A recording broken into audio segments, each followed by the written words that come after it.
हम आपसे पुली से रिलेटेड कुछ प्रॉब्लम डिस्कस करने जा रहे हैं।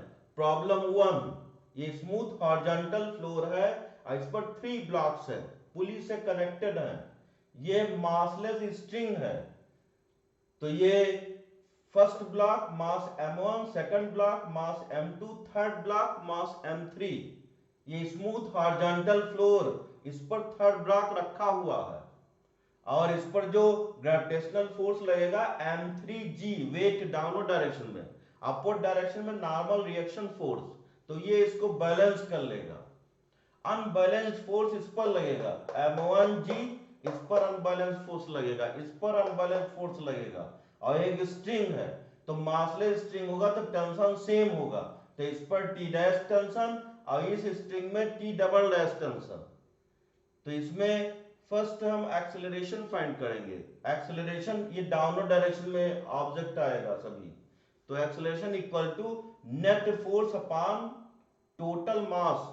तो नेट फोर्स कितना हो जाएगा m1g प्लस m2g, अब माइनस 0, इस डायरेक्शन में कोई फोर्स नहीं लग रहा, upon total mass m1 plus m2 plus m3, ये हो जाएगा एक्सेलरेशन। अब इसमें t डैश फाइंड करना, तो m1g minus t dash equal to m1a, इस पर जो नेट अनबैलेंस्ड फोर्स लगेगा वो m1a, m1g minus t dash equal to m1a, तो t dash equal to m1g minus m1a हो जाएगा। नेक्स्ट इस पर जो अनबैलेंस्ड फोर्स लगेगा, इस पर टी डैश की वैल्यू, टी डबल डैश की वैल्यू फाइंड करनी है, तो ये हो जाएगा m2g plus T dash minus T double dash equal to m2a, तो T double dash equal to m2g plus T dash minus m2a हो जाएगा। ऐसे टी डबल डैश फाइंड करेंगे। अब नेक्स्ट प्रॉब्लम है, इसमें एक स्मूथ हॉरिजॉन्टल फ्लोर है और इस पर एक थिक यूनिफॉर्म रोप है, इसका मास सपोज m है, इसका लेंथ सपोज l है। ये प्रॉब्लम है, a uniform rope of mass m length l is on a table as shown, इसका कुछ पार्ट टेबल पर है, स्मूथ हॉरिजॉन्टल फ्लोर, और इसका रिमेनिंग पार्ट हैंग कर रहा है। तो जो हैंग कर रहा है इसका मास सपोज m1 है, the length x of the rope over Hanks, find acceleration of the rope. इसमें आपको एक्सेलरेशन फाइंड करना है, तो एक्सेलरेशन फाइंड करने के लिए suppose mass per length of force lambda equal to constant, mass per length ये कांस्टेंट है बिकॉज रोप इज यूनिफॉर्म, तो lambda equal to mass upon length. Mass of hanging part m1 equal to lambda into x लिख दिया। Mass of part rope BC on the table suppose m2, तो lambda l minus x हो जाएगा। अब acceleration find करेंगे, तो downward direction में m1 मास, तो इस पर net force m1g minus 0 upon m1 plus m2 हो जाएगा। तो एक्सेलरेशन हो जाएगा, m1 की वैल्यू पुट कर देंगे लैम्डा x इंटू जी, और m1 lambda x plus lambda l minus x, तो ये हो जाएगा x बाय l इंटू जी हो जाएगा। तो ये एक्सेलरेशन फाइंड हो जाएगा। Next, the tension in the rope is different at different because the rope is healthy, healthy rope में टेंशन डिफरेंट होता है हर पॉइंट पर।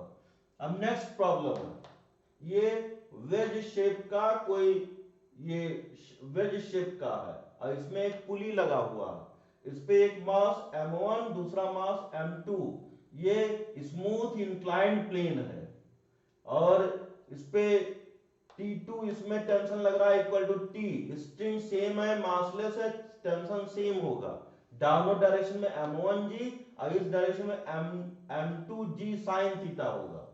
तो step 1, the unbalanced external force on m1 is m1g, unbalanced external force on m2 is m2g sin theta downward the inclined plane.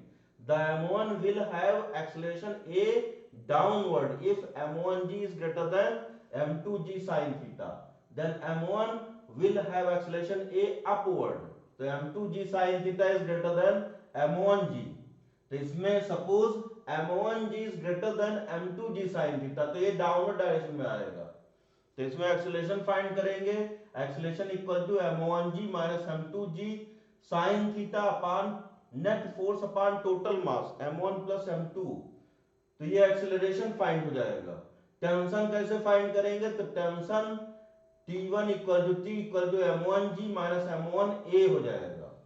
अभी ये इसी से related है, इसमें ये एंगल θ1 ये θ2 एंगल है, ये पहले ये थीटा एंगल था, इसका एंगल थीटा था, तो ये θ1 θ2, तो इसमें टू ब्लॉक, ये वेज शेप ट्रायंगल शेप का है, तो इसमें m1 ये ब्लॉक है, m2 ये ब्लॉक है, स्मूथ इंक्लाइंड प्लेन है, तो डाउनवर्ड डायरेक्शन में m1g sin θ1, इसमें डाउनवर्ड डायरेक्शन में m2g sin θ2।